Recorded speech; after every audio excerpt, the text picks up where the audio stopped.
The ancient tribes of America carried stories in their bones, stories too terrible to forget, too impossible to believe. Yet the evidence whispers to us from the earth itself, if we dare to listen. Let me tell you the full account of America's forgotten giants, not as myth, but as the terrifying history it may truly be. Long before European settlers crossed the seas, before the first colonies took root, the native peoples of this land fought a battle for survival against creatures that defy our understanding. The Paiute elders still speak in hushed tones of the Sitaka, not mythical beings, but flesh and blood monsters that walked this earth. Towering figures with flaming red hair and strength beyond human limits, they came from across the waters on massive reed rafts, bringing with them an unspeakable hunger. These weren't mere skirmishes between tribes. This was systematic hunting, villages disappearing overnight, warriors vanishing from guarded camps, the constant dread of being watched from the shadows by something far larger, far stronger than men. The giants didn't just conquer, they consumed. Their atrocities became legend, not because they were exaggerated, but because the truth was too horrifying to forget. For generations, the tribes suffered under this reign of terror, until one day the survivors made a stand.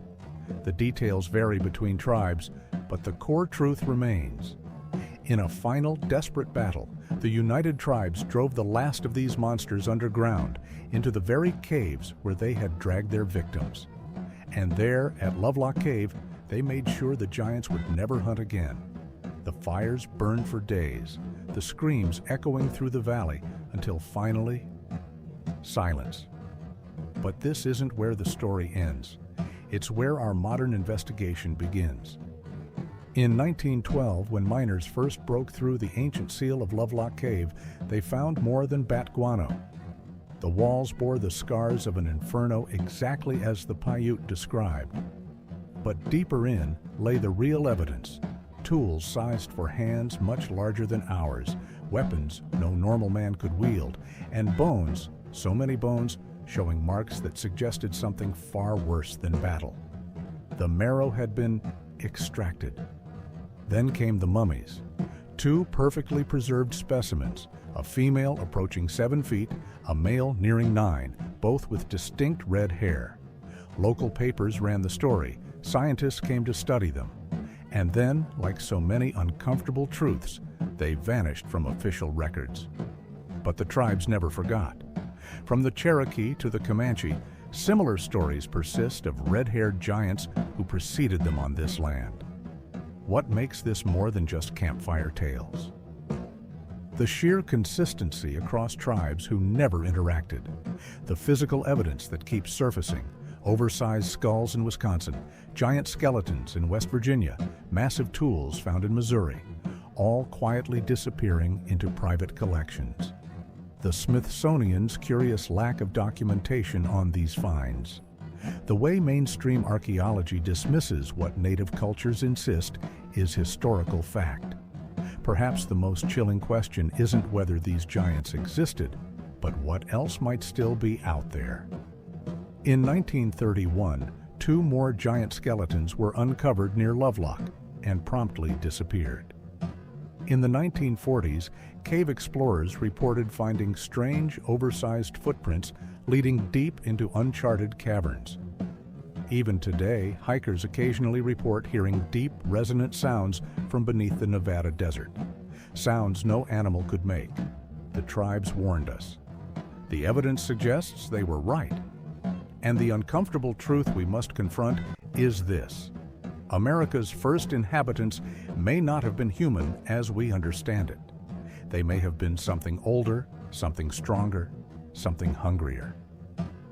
And if even a few survived, what might still be sleeping beneath our feet? Among the most chilling accounts comes from Sarah Winnemucca Hopkins, daughter of Paiute Chief Winnemucca. In her 1883 book, Life Among the Paiutes, she didn't write about the Sitaka as legend.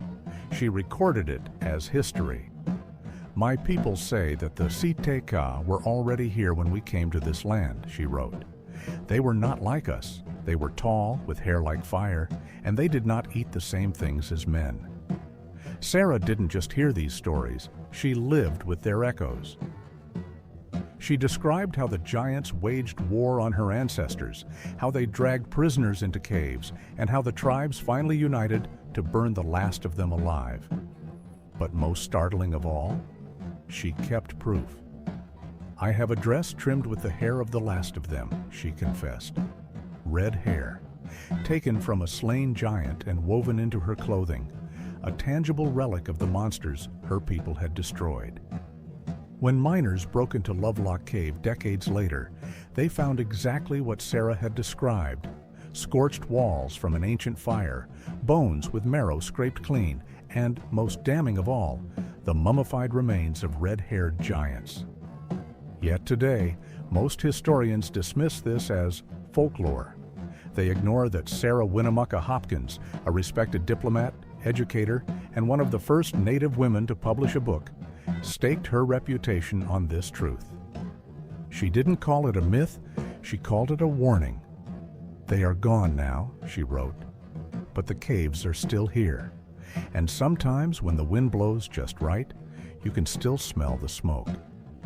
The question isn't whether she believed, it's why we refuse to. This isn't just history. It's a warning from our past, one we ignore at our peril.